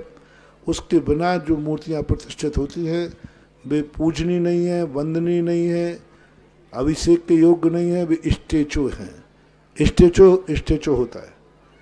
इसलिए मूर्तियां देख करके नमस्कार करना चाहिए। इस मंत्र मूर्ति में सूर्य मंत्र किसी मुनि ने दिया है, दिगंबर मुद्रा ने दिया है तो वंदनीय है, अन्यथा बिना दर्शन के रह जाओ। ऐसी मूर्तियों की वंदना करके सम्यक दर्शन का नाश मत करो। जैसे गुणहीन मुनि वंदनीय नहीं है, ऐसे ही सूर्य मंत्र दिगंबर मुनि के द्वारा नहीं दिया गया, ऐसी मूर्ति भी नमस्कार के योग्य नहीं होती है। चलिए नाविनंदन ट्रस्ट कमेटी बीना। परम पूज्य हमारे इष्ट गुरुवर को बारंबार नमोस्तु नमोस्तु नमोस्तु। गुरुवर, आज हमारे ट्रस्ट की बहुत सी भूमियाँ हैं जो हमारे पूर्वजों ने दान दी हुई हैं, और हम लोग चाहते हैं कि इसका हम कैसे सदुपयोग कर सकें। जैसे इस भूमि पर जहाँ पर अभी हम बैठे हैं और इस समोसरण का आनंद ले रहे हैं, इस समोसरण भूमि का हम ऐसा और क्या उपयोग करें कि ये ऐसा समोसरण यहाँ हमेशा चलता रहे और हम लोगों को ऐसा आशीर्वाद मिलता रहे। बीना एक पूरे मध्य प्रदेश में क्या बहुत बड़ी चीज़ है। यहाँ मंदिरों के पास, ट्रस्टों के पास जितनी ज़मीन है शायद ही कहीं हो। और सबसे बड़ा दुर्भाग्य है कि यहाँ की ज़मीन का कभी सदुपयोग नहीं हुआ, और सदुपयोग करना चाहिए। खाली ज़मीनें मत छोड़ो। खाली ज़मीनें छोड़ते ही सबकी नीयत खराब होती है, सरकार की भी होती है, समाज की भी होती है। उनका कोई ना कोई उपयोग करो। इतनी ज़मीनें हैं बीनागन के पास, यदि उनको व्यवस्थित करके इनकम की जाए तो बीना समाज सारे तीर्थ क्षेत्रों का उद्धार कर सकती है। जय जय गुरुदेव, जय जय गुरुदेव। साल भर में 2-5 करोड़ रुपया का आय हो सकती है बीना समाज में। तुम्हारे यहाँ खर्च नहीं करना तो तीर्थ क्षेत्र लो ना गोद में। बेर अपने ही तो हैं, सम्मेत शिखर अपने ही है, गिरनार अपने ही है, तीर्थ क्षेत्र अपने हैं, भौरा सारे क्षेत्र अपने हैं, भौरा साहब अपना। आप यहाँ से भूमि की सुरक्षा हो जाएगी और कमाई करोगे, और वहाँ पर लिखाओ कोई बीना समाज के द्वारा इस भूमि से आय से इस मंदिर का जीर्णोद्धार हुआ। तीर्थों पे धर्मशाला बनाओ, मंदिर बनाओ। सारे तीर्थों पे आपकी स्थिति क्या बन रही सबको मालूम है। और बीना समाज में इतनी ताकत है कि वो सारे, और पुराने जो मंदिर जब जैसे गांव में आया था, बीना समाज चाहे तो सारे मध्य प्रदेश के गांव के मंदिरों को गोद ले सकता है। जय जय गुरुदेव, जय जय गुरुदेव। और गोद लेकर उनको अच्छी तरह सुरक्षित कर सकता है, जीर्णोद्धार कर सकता है, वहाँ पुजारी रख सकता है, सब कर सकता है। लेकिन यहाँ का तो भर्रा, क्योंकि मैं कोई नया नहीं हूँ ना तुम मेरे लिए नए। बीना के लिए मैंने कितनी मेहनत की है मुझे मालूम है। भरी गर्मी में हमारे साथ इलक निसंग सागर जी थे। इटावा मंदिर से बड़ी बजरिया, जो आज अभी बाबू बोल रहे थे ना यहाँ कोई, बड़ी बजरिया में मुनियों के लिए प्रवेश वर्जित था। हाँ, वहाँ की स्थिति अलग थी। और उसको आज मुनि भक्त बनाने के लिए इटावा मंदिर से बड़ी बजरिया प्रोशन करने जाता था और आहार करके इटावा मंदिर वापस आ जाता था। बैसाख जून के महीने में 1-1.5 महीने तक हुआ। तब कहीं जाकर उस गर्मी की पसेनी की दोपहरिया में बड़ी बजरिया को आज ऐसा बना पाया कि आज पूरी बजरिया मुनि भक्त है। जय गुरुदेव, जय जय गुरुदेव। पुराने लोगों से पूछो कैसे यहाँ से जाता था, प्रवचन करता था और गर्मी में वहाँ आहार वहीं करता था और फिर यहाँ इटावा आता था, क्योंकि वहाँ रहने की व्यवस्था ही नहीं थी। वो चाहते नहीं थे कि महाराज लोग यहाँ टिके। मैंने कहा मुझे टिकने की जरूरत नहीं, मेरा तो चलता फिरता भी घर है। बड़ी मुश्किल से बड़ी बजरिया के लिए बहुत विपरीत वातावरण था और ऐसे ऐसे मुनियों के प्रति विरुद्ध भाव होते थे। तो ऐसी चीज़ों के लिए आप लोग कर सकते हैं। ये सेक्टर नंबर 3 कहलाता, 3 नंबर कुछ कहता है, 3 नंबर स्कूल, 3 नंबर कुछ कहलाता है, 3 नंबर ध्यान है मुझे। इसके लिए पिछली बार भी मैंने थोड़ा सा संक्षेप में देखा था। कुछ ना कुछ करो, देखो समाज के लिए उपयोग में करो। धार्मिक उपयोग में तो कभी कभी आ पाती है, इतना उपयोग नहीं आ पाता है धार्मिक, लेकिन इनका सबसे बड़ा उपयोग है सामाजिक उपयोग। इतना बड़ा सामाजिक उपयोग में करो और उससे पैसा जो आए वो तीर्थ क्षेत्रों पर दो, गौशालाएं बनाओ। सारे भारत की, सारे मध्य प्रदेश की गायों को बीना जैन समाज बचा सकती है। जय हो। यहाँ पर कार्यक्रम करो, शादी ब्याह आदि के लिए कार्यक्रम करो। उस पैसे से जो इनकम आए, आपके पास खर्च करने को नहीं है, गौशालाओं में दो। और गौशाला खुद खोलो ना। बताते एक 48 एकड़ जमीन पड़ी है आपके यहाँ, 48 एकड़, यानी बीघा कितने हो गई? 90-85 बीघा है। वहाँ लाखों गायें रखो और गायों का संरक्षण करो। कमाई यहाँ से करो और खिलाई वहाँ करो। जय जय गुरुदेव। है ना, बहुत सारे। आप तो कमाना शुरू करो इन जमीनों से, खर्च करना मैं बता दूंगा। जय हो।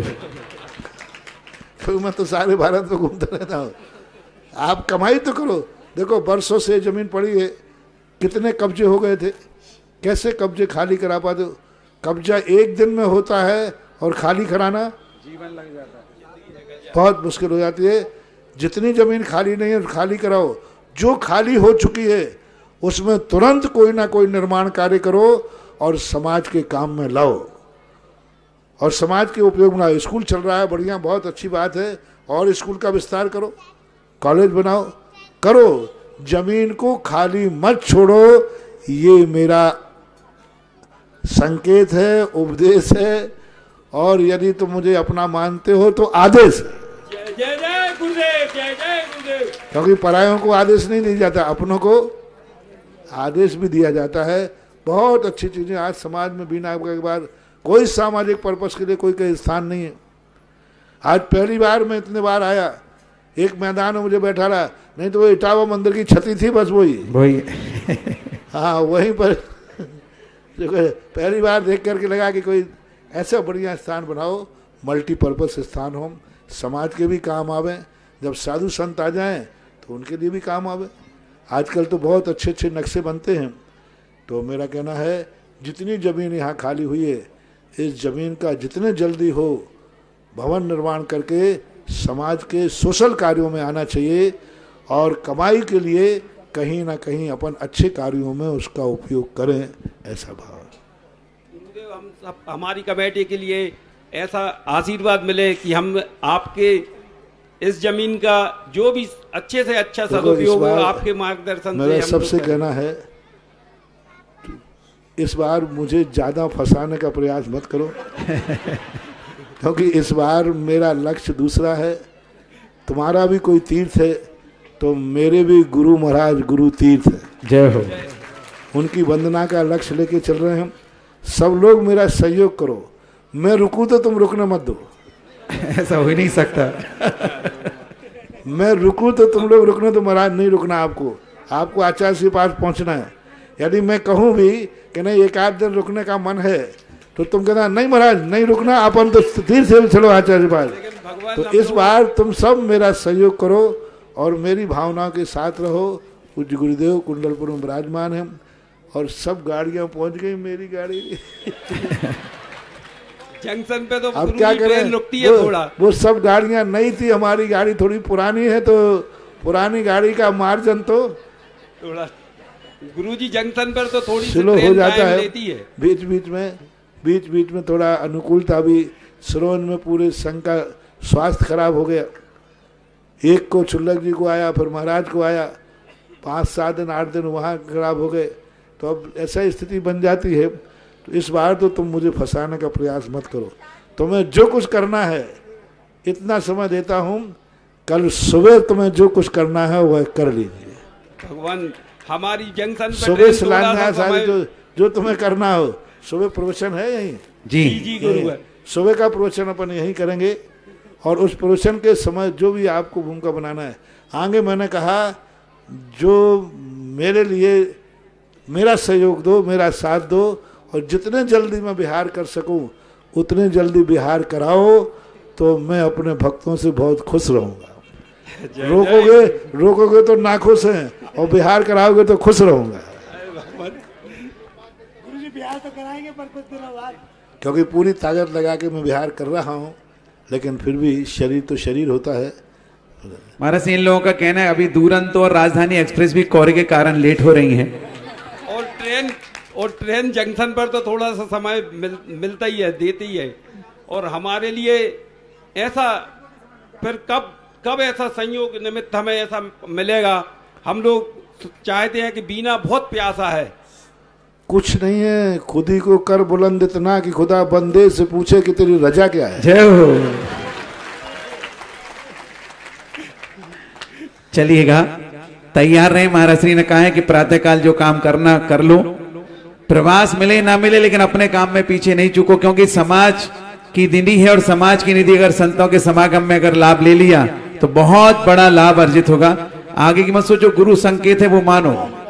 और आजू बाजू वाले लोगों से भी मेरा कहना है, सब लोग अपने अपने गांव में ले जाने की अपेक्षा हमारे लिए जिस रास्ते से आचार्य श्री पास जल्दी पहुंचूंगा उसी रास्ते पे आप लोग सुने। महाराज इन लोगों का कहना है खुराई सबसे शॉर्ट है, उसी रास्ते से आप लोग सहयोग करें। इस बार आपके साथ मैं नहीं हूं, आप लोग मेरे साथ रहो। जय हो। जय गुरुदेव। महाराज जी खुराई वालों का कहना है कि पूरे हिंदुस्तान के सारे रूटों में सबसे शॉर्ट रूट खुराई से है, ऐसी सबकी भावना है। चलिएगा। हाँ तो कल क्या करना है बताओ जल्दी फटाफट। कल कुछ करना है तो भाई शिलान्यास करना है महाराज जी के सानिध्य में, तो बोलो। जी गुरु जी कल प्रातःकाल हम लोग ये बहुत बड़ा प्रांगण है। अभी इंजीनियर से भी चर्चा हुई थी इन लोगों से, इसके 2 भाग करके ऐसे 2 पार्टीशन कर लो कि एक साथ 2 कार्यक्रम भी एक साथ होवे तो हो सकते हैं ऐसा कोई। और बाकी फिर नक्शे पे विचार कर लेना, अभी शुरुआत करें, नक्शे पे डिस्कशन करना। मैं भी तुम्हारे लिए सलाह दे दूंगा और आप लोग भी डिस्कशन करना। कल सुने नमोस्तु भगवान। जी नमोस्तु भगवान। कल प्रातःकाल प्रवचन के जस्ट बाद, प्रवचन के बाद सीधा इटावा मंदिर जाएंगे। प्रवचन के पहले शिलान्यास, प्रवचन के बाद शिलान्यास, फिर इटावा मंदिर। देखिएगा कल प्रातःकाल महाराज जी का प्रवचन यहाँ पर होगा, प्रवचन के पश्चात शिलान्यास होगा, शिलान्यास के पश्चात सीधे इटावा जैन मंदिर जाएंगे, वहां से चर्या होगी। इस बात का ध्यान रखिएगा। आगे तुम्हारा भाग्य क्या होगा, माला फेरो, ठीक है ना। जय जय गुरुदेव। हमारे बीच में विष्णु शर्मा पंडित जी सिंधी पंचायत से पधारे, वो पूज महाराज जी का मंगलाशीष लेने। आरती की बोली शुरू कर रहा हूँ। कौन सौभाग्यशाली होगा जो आज आरती की और इस शिलान्यास अवसर पर हम सभी लोग उपस्थित रहेंगे। ये पावन अवसर मिला है। आरती की बोली 11,111, बहुत जल्दी करेंगे। 21,121, 31,131। अल्प प्रवास में जितना लूट सको लूट लो, क्योंकि गुरु का समागम मिला है। महाराज ने कहा इस बार मेरा साथ दो, आगे महाराज जी का साथ हम ले लेंगे, ठीक है ना। चलिएगा 31,131, बहुत जल्दी करेंगे। 31,131, 41,141, 41,141, गुरु की आरती करने का पावन अवसर। यहीं से कर लो, यहीं से, आगे नहीं जाना। 41 41 1 41 41 2 41 41 2 51 151 51 151 51 151। बहुत कमाया, बहुत कमाओगे, लेकिन आगे से जाओगे तो पीछे के दर्शन नहीं मिल पाएंगे भैया। साइड से करो, वैसे नीचे से ही करना था अपने। हाँ मालूम मुझे। महाराज जी यहाँ से बसारी समाज में भी एक मंदिर का जीर्णोद्धार अजीत सागर जी महाराज जी के सानिध्य में हुआ था, उनके आशीर्वाद से पूरा काम हो गया है। और बसारी समाज में भी उनकी भावना है कि वहां भी पार्श्वनाथ भगवान बहुत सुंदर प्राचीन है। ऊपर मत आओ श्रीफल चढ़, ये तुम लोग व्यवस्था बनाओ, मैं थोड़ी सीढ़ी पे खड़ा हूंगा। नीचे से ही दर्शन करना चाहिए, ऊपर से करोगे तो दूसरों को पीठ दिखती है। ऊपर नहीं, ऊपर। हाँ चलिएगा, अब चलते नीचे से आ जाओ। चलिएगा, पहुंचते 51 से 51 1 51 से 51 2 51 से 51 सवा 2 51 से 51 2.5 पौने 3 और ये 3। ये सौभाग्य मिला है हमारे मुकेश जैन। बाबा जी गड़बड़ मत करो, व्यवस्था भंग होती है। पुष्पाबाई जी, धर्मेंद्र कुमार जी, मुकेश कुमार जी, सिद्धांत, मानसू, जैन सैदपुर परिवार बीना। चलिएगा, नीचे आरती भेजो, आरती के थाल नीचे। मंत्री जी हमारे नाविनंदन ट्रस्ट जैन समाज के, जोरदार तालियां, पूरा परिवार आगे आ जाए और सब लोग अपने हाथों से अनुमोदना के लिए तैयार रहें। हाँ साउंड मास्टर, एक सेकंड और रुक जाना। हमारे बीच में आज समाज के विशेष आमंत्रण पर हमारा मंडल मुंगावली का सेवा दल यहाँ पर आया था, जिन्होंने बहुत सुंदर प्रस्तुति के साथ यहाँ पर दिव्य घोष का वादन किया। एक बार कमेटी उनका आभार व्यक्त करना चाहती, सम्मान करना चाहती, नीचे सामने आ जाएंगे। हमारे दोनों काम एक साथ चलते रहेंगे। पूरा युवा मंडल हमारा सेवा दल, जो कि वर्ल्ड में फेमस है, मध्य प्रदेश का सबसे बड़ा दिव्य घोष कहलाता है। सेवा दल पुराने हैं, प्राचीन है, सब शादीशुदा भी उसमें अनमेरिड भी है। और बजाने में जब तल्लीन हो जाते हैं तो गुरु भक्ति में उन्हें बैंड की भी चिंता नहीं रहती, फिर मग्न हो जाते। जोरदार तालियों के साथ उनका आभार अभिनंदन करें। आरती शुरू करेंगे, इधर कमेटी सम्मान करती रहेगी।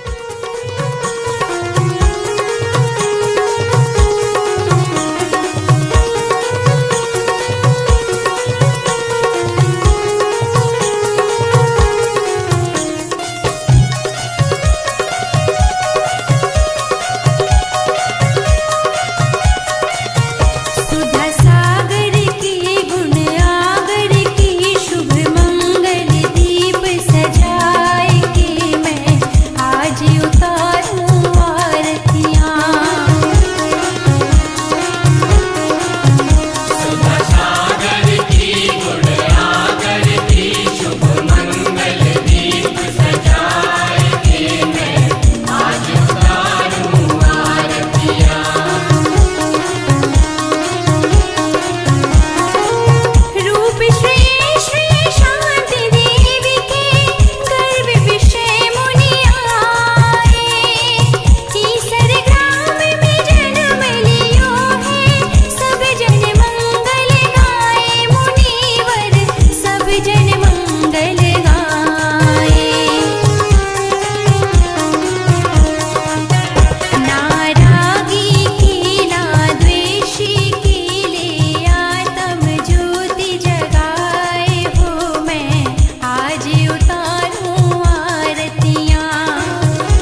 का दोनों हाथ जोड़ी सभी लोग एक साथ पूरा जन समुदाय हम महाराज श्री का सामूहिक आशीर्वाद चाहेंगे। बोले महाराज श्री नमोस्तु नमोस्तु नमोस्तु नमोस्तु नमोस्तु। इस कार्यक्रम के पुण्यार्जक थे जयंती परिवार, अलवर, राजस्थान।